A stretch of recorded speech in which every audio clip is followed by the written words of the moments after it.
Je m'appelle Samira Nour. Je suis née dans un village isolé du nord de l'Algérie, El Hayat, un endroit aride et entièrement entouré de sable. La vie y était simple mais très stricte. Dès mon plus jeune âge, j'ai appris que tout tournait autour de la religion. Notre maison était en terre, avec des murs froids, des couloirs étroits, et cette odeur constante d'épices mêlée à la poussière du désert. Mon père, Youssef Nour, n'était pas riche, mais il était respecté comme tel. Il connaissait le Coran par cœur et on venait le consulter pour des conseils spirituels. Pour beaucoup, il était un exemple de foi. Ma mère, Lamia, était silencieuse et forte. Elle a élevé ses 6 enfants pratiquement seule, conservant toujours la position qu'on attendait d'elle. Soumise, pieuse, invisible. J'avais 5 ans lorsque mon père a commencé à me réveiller avant le lever du soleil pour la prière. Je me souviens du sol froid sous mes petits pieds, du tapis rugueux contre mon front et de la sensation que, même sans comprendre ce que je disais, je ne pouvais rien manquer. La routine était toujours la même, 5 prières par jour, étude du Coran, sermons sur les châtiments pour ceux qui désobéissaient à Dieu. À la maison, il était interdit de remettre en question. La foi n'était pas un choix, c'était une règle. Avec le temps, j'ai compris que la peur faisait partie de la croyance. Nous obéissions par amour, mais surtout pour ne pas décevoir. Quand ma mère me voyait distraite pendant une récitation, elle ne me frappait pas et ne criait pas, mais son regard, c'était comme si j'avais perdu un morceau de son âme. Ce n'était pas la punition qui faisait mal, c'était la tristesse dans le regard de quelqu'un qui attendait plus de moi. Enfant déjà, je ressentais quelque chose d'étrange en moi, une agitation que je ne parvenais pas à cerner. Des questions ont commencé à surgir silencieusement. Pourquoi Dieu me semble-t-il si distant? Pourquoi ne ressens-je pas la paix après avoir prié? Pourquoi ai-je peur de demander? L'école n'était pas non plus un refuge. Dans notre village, les filles apprenaient les bases, lire et écrire. Mais, en fin de compte, tout tournait autour de la préparation à l'obéissance et au mariage. Rêver d'un avenir différent, c'était comme tenter d'atteindre les montagnes qui entourent Tel Hayat. Impossible. Malgré cela, les doutes continuaient de grandir en moi, enfouis sous la peur et le silence, mais vivants. J'essayais de m'améliorer. Je jeûnais plus rigoureusement. Je priais plus longtemps. Mais la nuit, allongée sur ce matelas fin, les yeux rivés sur le plafond fissuré, je ne ressentais qu'un vide qui m'écrasait la poitrine. Je me souviens d'une nuit où j'ai murmuré dans l'obscurité « Es-tu réel? M'entends-tu » Je ne sais même pas à qui je parlais. Ça ne ressemblait pas à Allah. C'était comme quelqu'un que je n'avais pas encore rencontré. Mais d'une certaine manière, il avait toujours été là. Un matin, je me suis réveillée d'un rêve que je n'ai jamais oublié. Je marchais seule dans le désert, complètement perdue. Le soleil me brûlait la peau et j'ai crié à l'aide. Personne ne répondait. Jusqu'à ce que, soudain, un homme vêtu de blanc apparaisse. Son visage rayonnait, mais je ne distinguais pas ses traits. Il ne disait pas un mot. Il restait planté là. Et même avec le vent du désert qui m'entourait, un seul regard vers lui, et tout en moi s'apaisa. Je n'ai jamais parlé de ce rêve à personne. Mon père disait que c'était une erreur de Shaitan. Ma mère, que je devais demander pardon. Alors je l'ai gardé pour moi. Mais ce jour-là, quelque chose a changé. Une étrange agitation a commencé à grandir en moi. Je me suis réveillée avant l'appel à la prière, non pas pour prier, mais simplement pour regarder le ciel s'assombrir et attendre le lever du soleil. C'était comme si j'attendais quelque chose, ou quelqu'un, je ne savais pas quoi. Je savais juste que les réponses qu'on m'avait données toute ma vie ne me satisfaisaient plus. Et j'ai commencé à me demander, y a-t-il quelque chose qui cloche chez moi? Suis-je un pécheur irrécupérable? Mais au fond de moi, une petite voix me disait, et si tu cherchais simplement la vérité? Cette idée m'effrayait. Malgré tout, j'ai continué à chercher. Nuit après nuit, je revenais à cette page, toujours en silence, le cœur lourd et les mains tremblantes. Il y avait une phrase que je ne pouvais pas m'ôter de la tête. C'était celle de Jésus. « Je suis le chemin, la vérité et la vie ». Elle me transperçait. Je la lisais et la relisais, et parfois je la répétais à voix basse, presque effrayée de m'entendre. Jusqu'à une de ces nuits, incapable de contenir ce qui m'habitait, je me suis agenouillée près du lit. Mon vieux téléphone portable était entre mes mains, comme si c'était mon dernier espoir. Cette fois, je n'ai pas demandé de preuves, ni de signes. J'ai simplement parlé. J'ai parlé à quelqu'un que je ne connaissais pas encore bien, mais en qui j'avais déjà confiance. « Je ne sais pas qui tu es vraiment », murmurai-je. « Mais si ce qui est écrit ici est vrai, si tu es plus qu'un prophète, si tu m'aimes vraiment, alors mon cœur est à toi. Je ne sais pas comment faire, mais j'ai confiance en toi. » Et à cet instant, quelque chose de différent s'est produit. Ce n'était pas de la peur, ni le vide ressenti après les prières musulmanes. C'était autre chose. Une présence douce et chaleureuse, comme si quelqu'un avait pénétré au plus profond de mon âme et m'avait accueilli de l'intérieur. Les larmes sont venues sans prévenir, mais pas de tristesse. C'était comme si un barrage s'était rompu. Pour la première fois, je me sentais moins seule. Je me sentais vue, aimée, en sécurité. Ce soir-là, j'ai su. J'avais donné mon cœur à Isa, à Jésus. Mais le lendemain arriva, et avec lui, la réalité. La voix de mon père résonna dans la maison, appelant à la prière. Je restais immobile. Une guerre faisait rage en moi. Avant, prier était une source de peur. Maintenant, j'avais l'impression de trahir, non pas ma famille, mais celui que j'avais rencontré ce matin-là. Pourtant, j'y suis allée.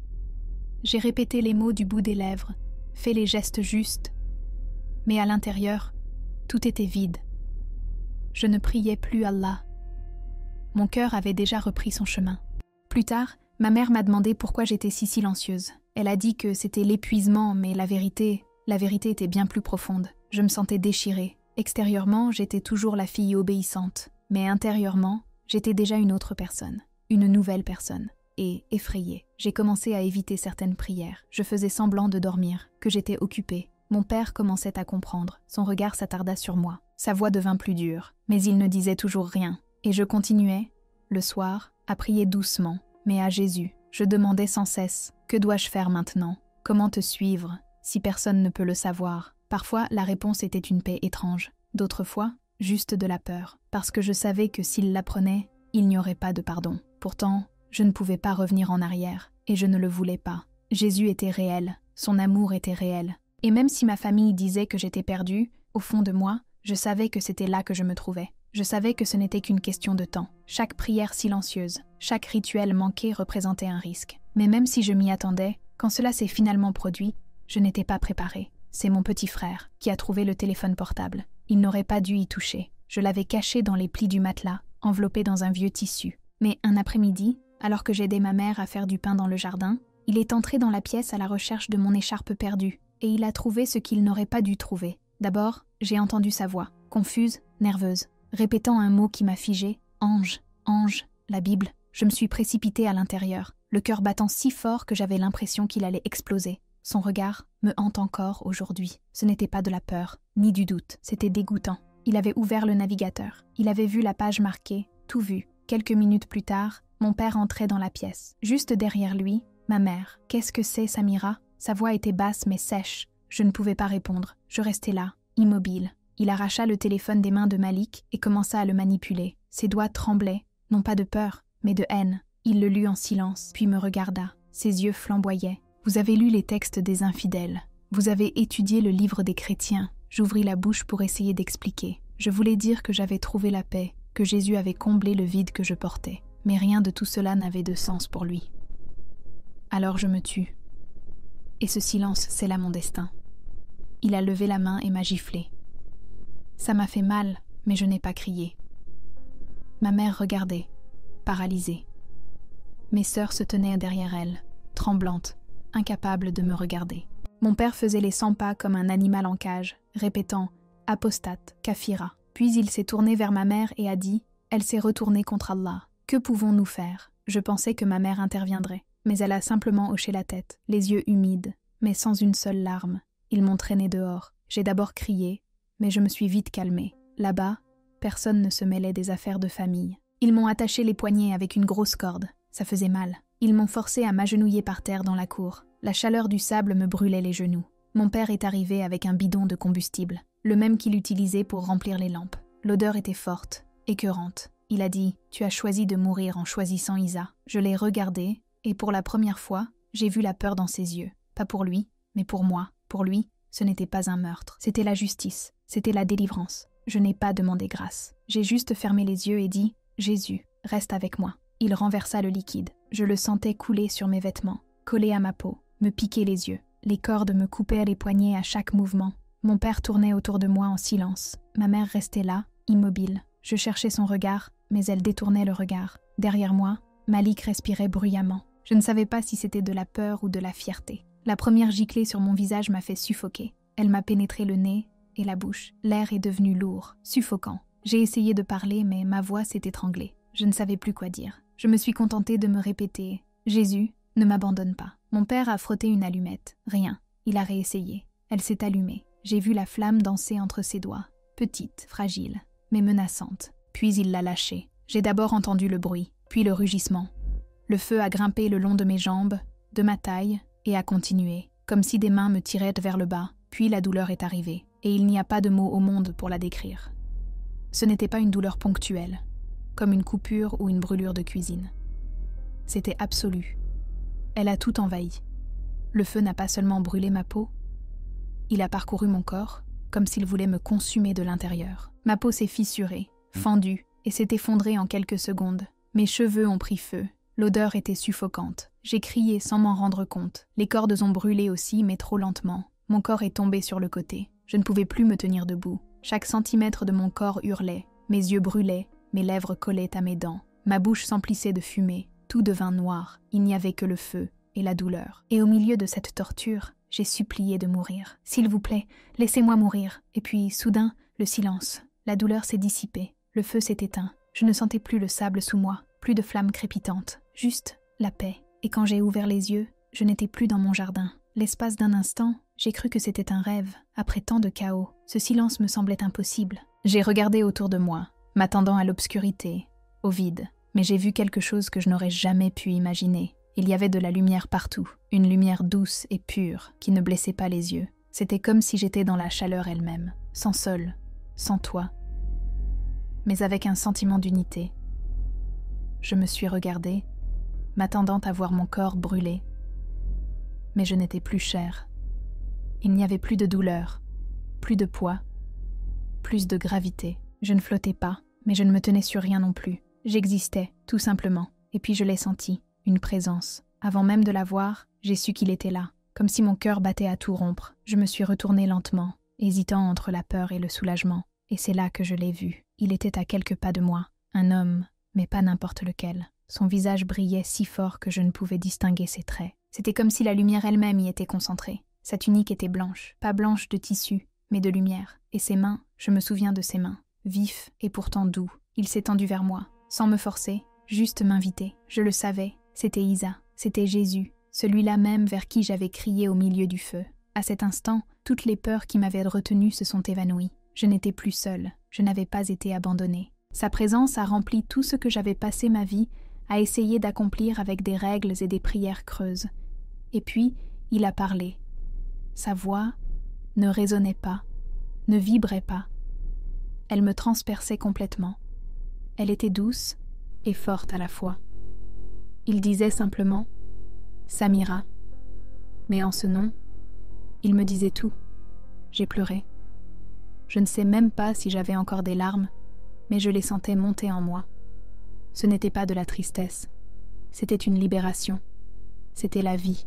Il a fait un pas de plus et m'a dit « Je t'ai choisi ». Ces mots m'ont marqué. Je n'ai pas demandé pourquoi. Je n'avais pas besoin de comprendre. À cet instant, j'ai simplement su. Il ne me laissait pas le choix entre la vie et la mort. Il m'offrait la vraie vie, un amour que je n'avais pas à mériter, un endroit où j'avais ma place, non pas à cause de ce que j'avais fait, mais à cause de qui il est. Et puis, il m'a montré. Sans rien dire de plus, j'ai vu des visages, de gens du monde entier, des femmes, des enfants, des hommes, des gens qui souffraient, des gens qui avaient peur. Je n'en connaissais aucun, mais je savais, d'une certaine manière, qu'ils faisaient partie de ma mission. J'étais appelée à toucher ces vies, à les guider vers lui. Je voulais rester. Vraiment, je voulais rester là, enveloppée de cette paix, ne jamais retourner dans ce monde qui a tenté de me tuer. Mais il m'a regardée et m'a dit « Tu dois repartir ». Mon cœur, s'il existait encore, se brisa. « S'il vous plaît, laissez-moi rester », suppliai-je. Mais il secoua doucement la tête. « Ce n'est pas encore fini, ils doivent l'entendre. Je n'ai pas demandé qui, ni comment. J'ai simplement compris. Ma douleur avait un sens. Mon histoire ne s'est pas arrêtée là. » Il m'a tendu la main une dernière fois, et avant que tout disparaisse, j'ai entendu ces derniers mots. « Je suis d'accord. » Et puis, la lumière a disparu, et je suis tombée. Comment ont-ils pu me faire ça? Comment un père, une mère, peut-il regarder sa fille dans les yeux et choisir la mort plutôt que l'amour? Même après tout cela, même après avoir lu les paroles de Jésus sur l'amour de nos ennemis, le pardon de ceux qui nous persécutent, je n'y arrivais pas. Quelque chose en moi résistait. Mon cœur était lourd, mes prières se sont terminées en silence. Je voulais vraiment suivre Jésus, mais pardonner, cela me semblait impossible. Jusqu'à ce qu'un soir, après des semaines de lutte intérieure, je tombe à genoux. Cette fois, non pas de force, mais de faiblesse. Et je pleure. « Jésus, je ne peux pas pardonner. Je ne sais pas comment. Aide-moi. Je n'ai pas entendu de voix. Je n'ai pas eu de vision. Mais en moi, quelque chose a répondu. Simple. Je t'ai pardonné. » Ces mots m'ont bouleversée. Je me suis souvenue de qui j'étais avant, perdue, vide, étouffée par la peur. Et pourtant, il m'aimait, il m'a choisi, il m'a appelée sa fille. Non pas parce que j'étais bonne, mais parce qu'il est bon. Comment pourrais-je, moi qui ai reçu tant de miséricorde, refuser de pardonner aux autres, même à ceux qui ont tenté de me tuer? Petit à petit, avec douleur et larmes, j'ai commencé à prier pour eux. Non pas pour demander justice, ni pour demander une punition, mais pour demander le salut. Dans le silence de la nuit, j'ai murmuré leur nom. Touche le cœur de Youssef, celui de ma mère Lamia, celui de Malik, montre-leur qui tu es. Le pardon n'a pas effacé la douleur. Il n'a pas rendu ce qui s'était passé acceptable, mais il m'a libéré du poids de la haine. Et dans cette liberté, j'ai trouvé une paix que seul Jésus pouvait m'offrir. Si vous écoutez mon histoire en ce moment, vous êtes peut-être rempli de doutes, comme moi autrefois. Vous vous demandez peut-être si Jésus existe, s'il vous voit, s'il se soucie de vous. Et je veux vous dire, il voit, il se soucie de vous, et il est avec vous maintenant. Peu importe où vous êtes né, les croyances de votre famille ou ce que vous avez fait par le passé. Jésus n'est pas une religion, il n'est pas un ensemble de règles. Il est amour, il est vivant, et il vous appelle comme il m'a appelé. Je pensais devoir gagner l'amour, que si j'obéissais correctement, je serais sauvée. Mais rien n'a comblé ce vide intérieur, jusqu'au jour où je l'ai rencontré. Jésus m'a aimé quand je n'avais rien à offrir. Il est resté à mes côtés quand tout le monde m'a tourné le dos. Même dans le feu, il ne m'a jamais quitté. Aujourd'hui, je suis en vie. Non pas parce que je suis fort, mais parce qu'il est miséricordieux. Et cette même miséricorde est à votre disposition. Si tu as peur, si tu penses que tu as rien, que tu vas tout perdre en le suivant, je comprends. J'ai tout perdu. Ma maison, ma famille, mon ancienne vie. Mais ce que j'ai gagné vaut bien plus. Jésus vaut tout. Même si la souffrance survient, même si le rejet survient. Avec lui, vous n'êtes jamais seul. Il te soutiendra, il te guérira, il ne t'abandonnera jamais. Et si comme moi vous êtes persécuté à cause de votre foi, écoutez ceci, tu n'es pas oublié. Tes larmes sont vues, tes prières sont entendues. Le ciel connaît ton nom. La terre peut dire que vous êtes perdu, mais le ciel vous appelle élu. Restez ferme, faites-lui confiance, parce qu'il en vaut la peine. J'en suis la preuve vivante. Si cette histoire vous a touché, prenez un instant, réfléchissez à votre vie. Cherchez-vous l'espoir? Cherchez-vous la vérité? Jésus vous attend, tout comme il m'a attendu. Vous pouvez lui parler maintenant, là où vous êtes. Pas besoin de mots parfaits, juste un cœur ouvert. Si vous souhaitez entendre d'autres histoires comme la mienne, abonnez-vous à la chaîne ici. Partagez cette vidéo avec quelqu'un qui a besoin d'espoir aujourd'hui. Et laissez un commentaire, même si ce n'est qu'un mot. Juste pour que nous sachions que vous êtes là et que d'autres voient qu'ils ne sont pas seuls. Et si vous avez peur, curieux, mais avec un cœur agité, sachez ceci, nous prions pour vous. Tu es aimé, tu es vu, et tu ne seras jamais oublié. Jésus appelle. Vas-tu répondre?